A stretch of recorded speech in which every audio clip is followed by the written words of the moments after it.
TNTV Tamil ஊடகம் மற்றும் தமிழியல் நடுவம் வழங்கும் தமிழர் உண்மை வரலாறு. கொல்கத்தா இந்த பெயரை நீங்கள் கேள்விப்பட்டிருப்பீங்க.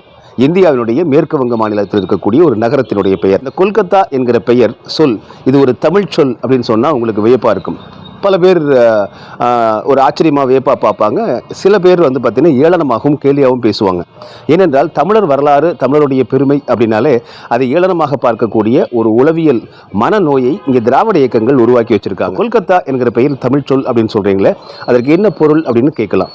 கொல்கத்தா அதனுடைய வேர்ச்சொல் காளி கோட்டம் அப்படிங்கிறது தான் பிற்காலத்தில் கொல்கத்தாவாக மாறி இருக்கு. கல்கத்தாவாக மாறி அதற்கு பிறகு கொல்கத்தாவாக மாறி இருக்கு.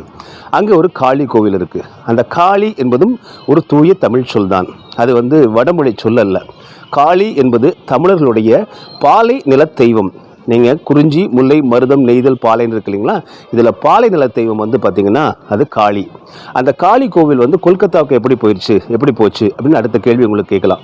கொல்கத்தா மட்டுமே இல்லைங்க, நமக்கு தெற்கில் குமரி கண்டம் நமக்கு கடலில் மூழ்கிய காரணத்தினால், குமரி மலையும் கடலில் மூழ்கிய காரணத்தினால் பாண்டியர் என்ன பண்ணான்னு பார்த்திங்கன்னா இமயமலையை தேர்ந்தெடுத்து குமரி மலையில் என்னவெல்லாம் பெருமைகள் இருந்தனவோ அதை அப்படியே இமயமலைக்கு அவர் கொண்டு சென்றாங்க. அவங்க அந்த காலத்தில் பார்த்திங்கன்னா கங்கை நதிக்கரை இருக்கு இல்லைங்களா? அந்த கங்கை நதிக்கரை அந்த பகுதிகளிலும் இமயமலையிலும் அதே போல் மேற்கு வங்கத்திலும் ஏராளமான பேர் அந்த மாநிலங்களுக்கு, அந்த பகுதிகளுக்கு தமிழர்கள் குடிபெயர்ந்து போனாங்க. அப்படி குடிபெயர்ந்து போன தமிழர்கள் தான் பிற்காலத்தில் சிவநெறி என்று சொல்லக்கூடிய சைவ நெறியை பெரிய அளவில் பரப்புனாங்க. அப்போ சிவநெறி, சைவ நெறி என்பது பார்த்திங்கன்னா தமிழர் இலக்கியங்களில் இருக்கவே இருக்காது. சிவன் என்கிற பெயர் இருக்காது. செஞ்சடையோன், தாழ் சடையோன் இப்படி தான் பேர் இருக்குமே தவிர சிவன் என்கிற பெயர் இருக்காது.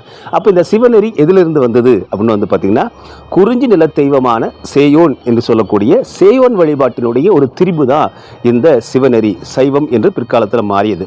அந்த காலகட்டத்தில் பார்த்திங்கன்னா கொல்கத்தாவிற்கு சென்ற தமிழர்கள், இப்போ இருக்கிற கொல்கத்தாவுக்கு சென்ற தமிழர்கள் அங்கே இந்த காளி கோட்டத்தை நிறுவினாங்க. அந்த காளி கோட்டத்தை நிறுவியதற்கு பிறகுதான் அதுக்கு பிற்காலத்தில் அது காளி கோட்டம் என்று அழைக்கப்பட்டு அது கல்கத்தாவாக திரிபாகி தற்பொழுது கொல்கத்தா என்று மாறியிருக்கிறது. இந்த காளி என்கிற சொல் இருக்கிறது பார்த்திங்கன்னா இதுவும் ஒரு தூய தமிழ் சொல்லுங்க.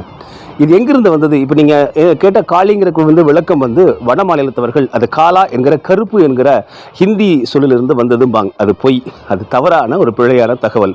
காளி என்பது ஒரு தூய தமிழ் சொல். அங்காளி என்பதிலிருந்து தான் இந்த காளி என்கிற சொல் வருகிறது. அங்காளினா என்ன பொருள்னா அங்கத்தை ஆள்பவள் அப்படின்னு பொருள்.